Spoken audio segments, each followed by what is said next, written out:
अस्सलाम वालेकुम नाज़रीन, उर्दू टीवी चैनल में खुशामदीद। ड्रामास प्रोमो के साथ हम हाजिर हैं। व्यूअर्स, ड्रामा सीरियल कम ज़र्फ एपिसोड 16 की नई प्रोमो नशर कर दी गई है, जिसमें आप देखेंगे आयमा की बर्बादी का आगाज। आजिर आयमा के पास आकर कहता है, दी हम चाहते हैं कि आप शादी कर लें प्लीज।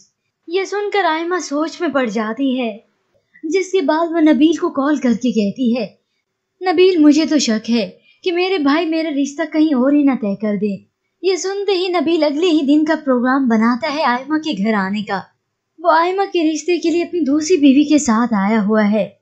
आयमा के भाई नबील के मुतालिक पूछ-गछ शुरू करते हैं। आजिर नबील से पूछता है, आप कितना कमा लेते होंगे? और नबील मुंह खोलते ही अपनी नीयत बताते हुए कहता है, औरत का ताल्लुक अगर बड़े घराने से हो तो उसके नसीब से उसके शोहर का नसीब भी खुल जाता है। नबील का ये जवाब सुनकर सब हैरान हैं और एक दूसरे का मुंह तकने लगते हैं।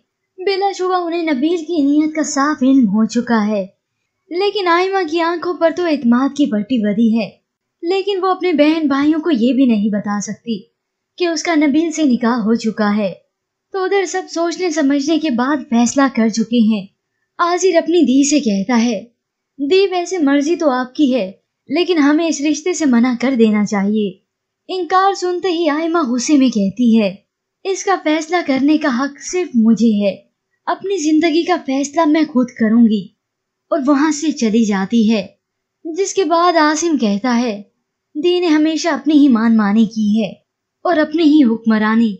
आयमा से बेहतर तो उसके छोटे बहन भाई हैं, जो नबील से पहली ही मुलाकात के बाद समझ चुके हैं उसकी नीयत को, कि ये शख्स किस कदर बदनीयत है कि शादी हुई नहीं और बीवी के पैसों पर नजर जमाए बैठा है। लेकिन व्यूअर्स, आयमा जिस तरह से अपने ही रिश्ते में रोब जमा रही है, इसका अंजाम भी अब वो खुद ही भुगतने वाली है, क्योंकि आयमा के साथ अब होने वाला है बहुत ही बुरा। पर व्यूअर्स, अगर आप जानना चाहते हैं कि आयमा के साथ अब क्या होने वाला है, तो आप ड्रामा सीरियल कम ज़र्फ की मुकम्मल कहानी देख सकते हैं, जो कि हमारे चैनल पर अवेलेबल है। मज़ीद ड्रामास प्रोमो के लिए आप देखते रहिए उर्दू टीवी।